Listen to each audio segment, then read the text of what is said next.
closer with Nivea, the nation's favourite skincare.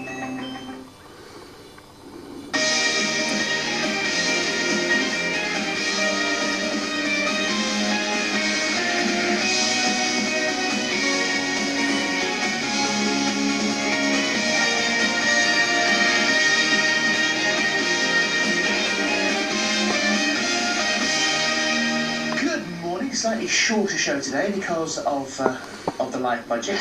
We just thought then 15 minutes less on the show, 15 minutes less cash for the crew. Before he stands up, you're out of pocket. Oh, you see? Yeah. You see? We've had our own cuts today. Unbelievable. As they say, it's quality, not quantity, that counts. And what a show we've got in store.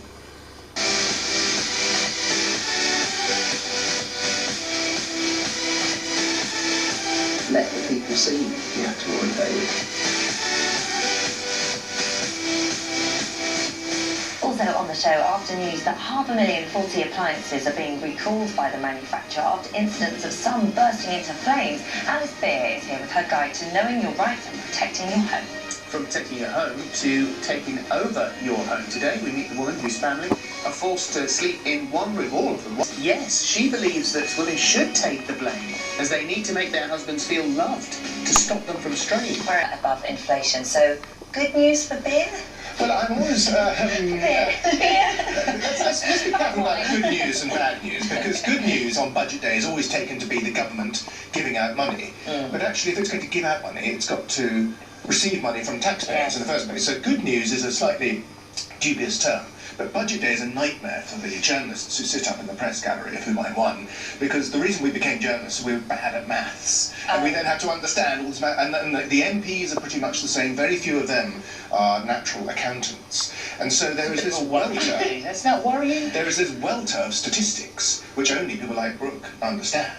And the rest of us are completely gormless. But we've got our mathematician. Well, did you get an A in maths? Usually, well done. I know we are equal. What I'm trying to say there is just this welter of propaganda, and it's very difficult to fight our way. First of all, we don't know very much. We are speculating, because unlike the last budget, which appears to have just leaked out, we knew what was going to happen, there's less information on this one. Yes, there is, because... is that a worrying thing? There may be two things there. He may be very crafty, or he may have nothing to announce. So, I don't think there's going to be many great surprises with this one. I mean, they're speculating 2.5 billion of cuts. A couple of nice things to sweeten us up. It's a tough job, you know, I don't envy him, but I think what people want to know is always, okay, this saving, where is it going to go in the future? We need a bit of hope, a bit of confidence, because there's only so long you can blame the previous government as well. So it is his fourth budget, so, you know, fingers crossed there's some good news. I don't expect Arguably what we need is a really radical reduction in the size of the state, and masses of taxes to be cut, but you can't get that with a coalition government, because the Liberal Democrats want one thing, the Conservatives want another. So we're stuck. Our government is stuck in the middle, and it can't do anything particularly radical. Well, a campaign group has reacted angrily to the news that stay-at-home mums will not get up to £1,200 to help with childcare because working mums have a greater need, it's said. Speaking on a visit to a nursery in Wandsworth in South London, the Prime Minister said for many families the cost of childcare is not one issue among many, it is the issue. It really matters. We want to help people who work hard and want to get on, and so effectively this is some tax relief on childcare. Yes, there's going to be childcare tax relief for people where both parents are working. But for the stay-at-home parents, no beans. So it's a very difficult balance. There seem to be 2 million not benefiting and 2.5 million benefiting. So that's the sort of calculation. They thought this was going to be their more positive announcement, and a lot of negative reactions. And just to break it down, I've got a lot of friends that do say they'd love to go back to work, but the cost of childcare far outweighs it, that they just can't. And to break it down, it is unfair that it seems that you can have two working mums and dads that can jointly earn up to £300,000 and still get £1,200 help. But if you've got a dad that goes off to work and only earns £20,000, £30,000, £40,000, you don't get a penny. But then there are some that I suppose would argue, but if you choose to stay at home as a mum, do you need childcare benefits? I think that's the key issue with this, is that it's not stay at home versus the mum that goes to work. I don't think that's what it is at all. This is, if you would like to go to work, then here is something that is going to help you. And so I just think that you kind of need to bear that in mind slightly. The pressure groups are making the point that people who stay at home to look after their children are doing society good. I think there's a strong argument there, but at the same time, as Brooke says, perhaps you're not incurring such costs if you're staying at home. And then there are those that say that their children should be entitled to go to nursery, to develop and for educational purposes. Tough one. Coronation Street star William Roach has apologised after he appeared to suggest sex abuse victims are paying the price for their behaviour in previous lives. We discussed this yesterday at great length on the programme, and the NSPCC has said his original bizarre comments were not helpful. He apologised yesterday, and this is what he said.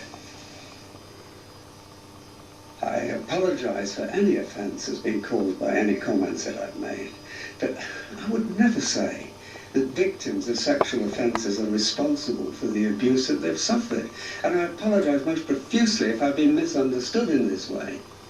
Well, an ITV spokesman said these were personal comments that Bill made, for which he has apologised. Yes, he seems to have a view. He seems to have a view of the afterlife, and it seems to be going into ideas of reincarnation. We shouldn't necessarily expect our soap actors to be leading theologians, and I think that's really what's happened here. He's got some views of his own, which may not be mainstream. He's not the first to voice views that were not mainstream. Glenn Hoddle, football manager, got into terrible trouble, something similar to this. But he's got his own personal views, and I think it's a bit hard. We treat him like the Archbishop of Canterbury. He's not on that level. We shouldn't expect him to be. So you're saying go easy on him? I think so.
That's why Viking is here, at the click of a mouse or on the phone.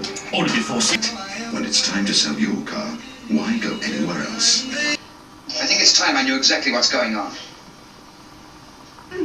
Well, we left Hyde Park at about 8:30, and then we stopped somewhere in Surrey for a cup of coffee. Oh, Alan, do you mean what happened to... Oh, it's silly to bring it up after we've been married for 3 years. Let's forget about it. Make love to me. Don't be ridiculous. Oh, darling, you wouldn't want to be married to a woman of no experience whatever, would you? What would you do if I told you?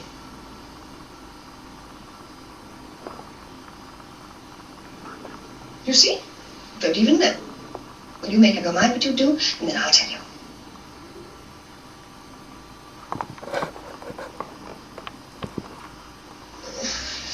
Make love to me. All right, if you don't take the matter seriously. Alan, what are you doing? There's some work to do on the car. At this hour? Oh, can't it wait? Alan!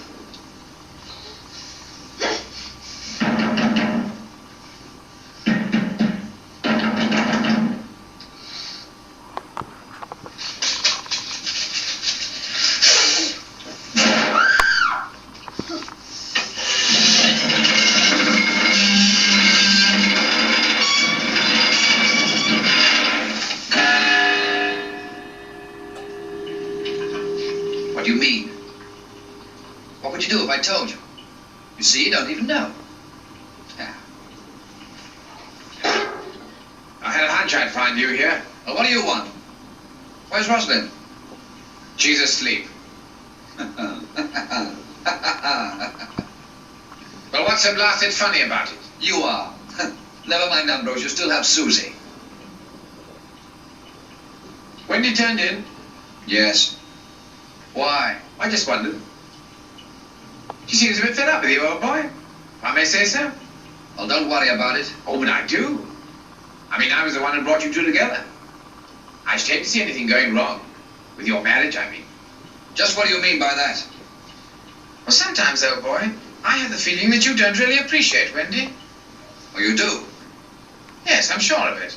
Well, I'm sure of something else. We're getting awfully tired of you perpetually sticking your face into our affairs. You're always hanging around, soaking up all the drink in the house, bothering Wendy. Steady on. Wendy always seems glad to see me. Now, look here. If you're so keen on Wendy, and you're always pointing out you knew before I did, why didn't you marry her when you had the chance? You know, I've often wondered about that myself. Frankly, I think the answer is that Wendy's improved a lot during the past 3 years. I can't think why, but there it is. You better clear out of here. Right now. We were just going. You know, I really came to ask if you'd like us to take Wendy back tomorrow. After all, this old croc's scarcely likely to make it. Don't be an ass. Do you really think that spiker of yours? It wasn't the spiker that got here after dinner. This is a better machine and you really well know. Nonsense. Look, I'm bored with all this. Genevieve would leave you standing. I don't suppose you care to back that statement. I certainly would. Any time. First one to London? We'd get kicked out of the club. Who'd know? All right. How much? Anything you like?